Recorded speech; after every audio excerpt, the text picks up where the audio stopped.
Lakers clearly win free agency. I believe they did, Skip. I believe they got better. They're better than the team that actually won the title. They addressed a lot of the issues that they have, which is scoring, bringing in Dennis Schroeder, bringing in Montrez. Because the biggest problem that they have, Skip, is how stagnant the offense became when LeBron left the court. Now that's not going to be an issue. I don't believe it will be an issue. Skip, there are going to be some nights that LeBron's not going to play. There are probably going to be some nights AD doesn't play. And they're still going to need to be able to score the ball because there are a lot of other teams that loaded up in the Western Conference. There are some teams that loaded up in the Eastern Conference. And you're not going to be in the bubble, so you're going to have to travel, Skip. So guys are going to miss, and they're going to be some back-to-backs. And so the likelihood of LeBron playing all these back-to-backs, not very good. The likelihood of AD playing all these back-to-backs, not very good. They got a big body and Marc Gasol that can bang with Yoke and can bang with Nurkic. That's what they needed. Sure, I would have loved to keep another big, but that wasn't in the cards. Dwight left to go to Philly, and they ended up having to trade JaVale to fit Gasol up under the cap. But I like the additions that they got, Skip. I believe they will be better. They will be better off the bench. Matthews, a 3-and-D guy that can shoot. And sure, I would have loved for the NBA season to be normal. You know what it is, Skip? The season ended and not, ended when it ended, and the guys get 4 months off. But that wasn't in the cards because if you keep getting, you get 4 months off, when do you ever get back to a regular season? When do you ever get back to these 82 games? It's going to be 72, but at least I think once they finish this season, if they don't have any interruptions, Skip, we can get back on a normal schedule because they're interfering with us going to get these 40,000 points. But we're going to get this title. I like it. You hate it. Because even though you thought, we're going to get a point guard, you didn't. And you still need one. So we addressed major needs, and we got stronger. By the way, there's stories out there, speculation that the Clippers are not done yet, and they might be going after Terry Rozier, who's suddenly available in Charlotte. Go ahead. We will talk about that in a few minutes here on the show. Go ahead, I hope you get him. But that's a possibility, so don't sleep on what's not yet done for the Los Angeles Clippers. Okay, I keep hearing from you and many others this hype, hooray about the Lakers ran off with free agency. And the billions of blind witnesses out there are eating this up, led by you, this whole notion that the Lakers got so much better. They are better. My problem is that all of you blind witnesses keep ignoring how much the Lakers lost. They lost more than they gained, so they did not get better. They actually got a little worse. Did we lose anybody if you chose to let it go? If I let this bird go, did he escape or did I release him? Did you want Rondo back? Yes, you did. If we wanted him back, we'd have signed him, right? I don't know. Oh, we don't get it. If we don't want it, we could have with that. We had to go over the cap. But when you want somebody, you go over the cap. Okay. So I ask you right here, right now, is Dennis Schroeder better than Rajon Rondo? Is he? Right now, we're talking about playoff Rondo. The Rondo that we just watched become the third best Laker through the postseason run in the bubble. That Rondo. Is Schroeder better than that Rondo?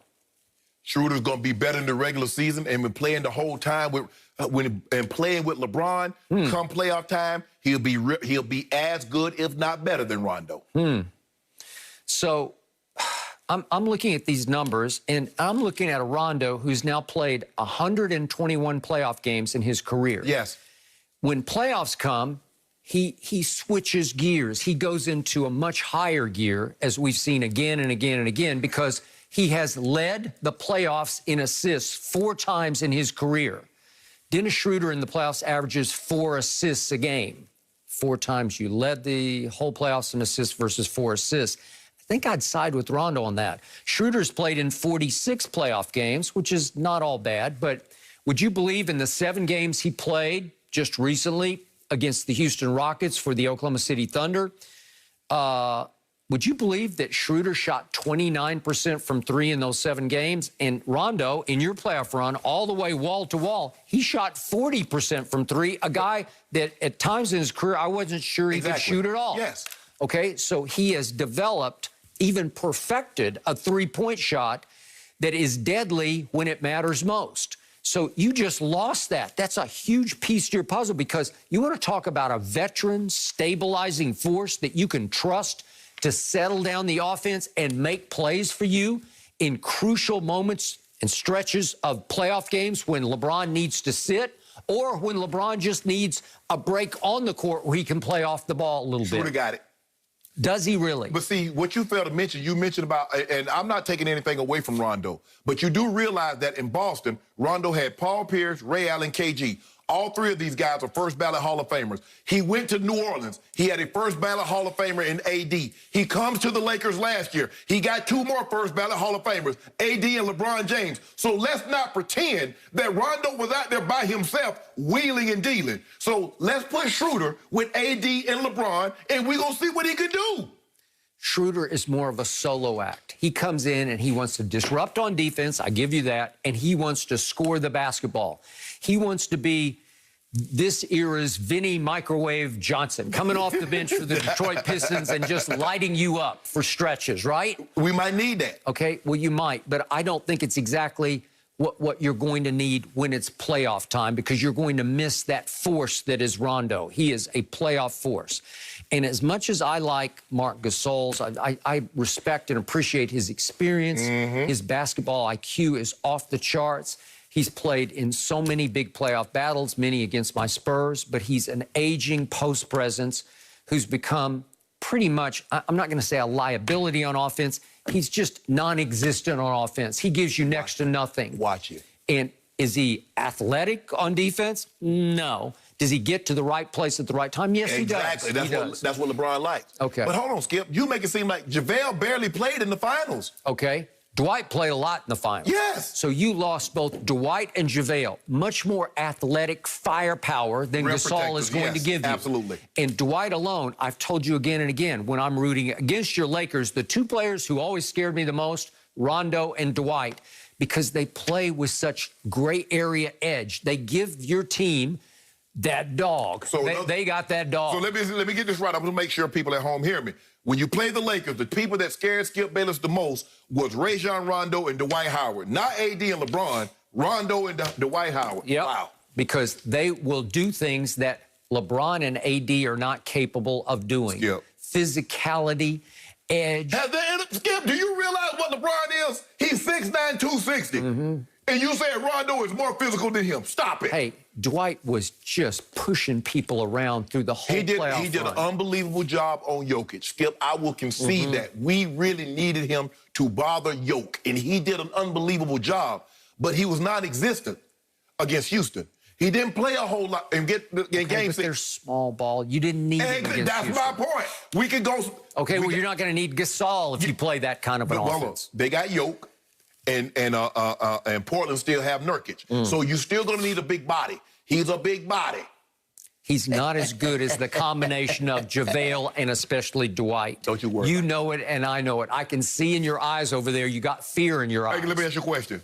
Who got a combination as good as what we got in AD and Bron? Okay, I give you that, but that was always there. Trez. Did it get better? Thank you for bringing up Trez.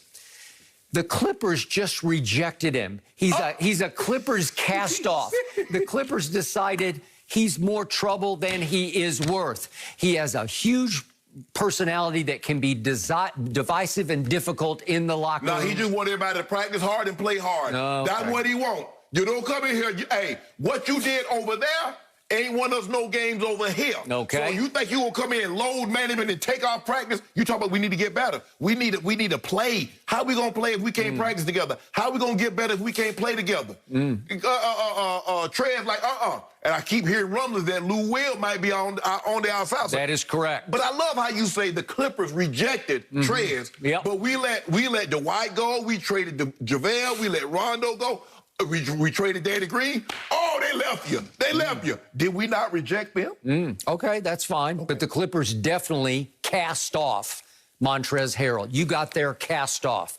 And he's bringing to you an even bigger ego that became a problem for the Clippers because he just won Sixth Man of the Year. That's right. And he's going to say, I ain't afraid of no LeBron. No, that ain't what you do. He and Brian boys. We clutch. We clutch when we clutch. We'll see how long that lasts. You know what? That's okay. Now watch.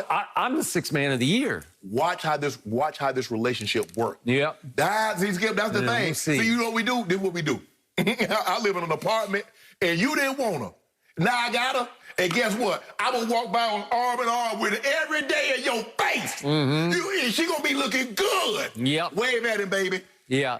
She'll look good until you get her back home, and all of a sudden she starts to nag on you. She starts to irritate. No, she going to be on her best behavior. Yep. You know why? Because she's like, she got something to prove. He didn't think I was this good. He didn't think I could be a compliment to him. So let me show you. Y'all didn't think Trez could be a compliment to a championship-winning team, and you let him go. But he about to show you. As the oldest cliche goes, leopards don't change their spots. Yes, he does. Yep. Yeah. Hey, hold on.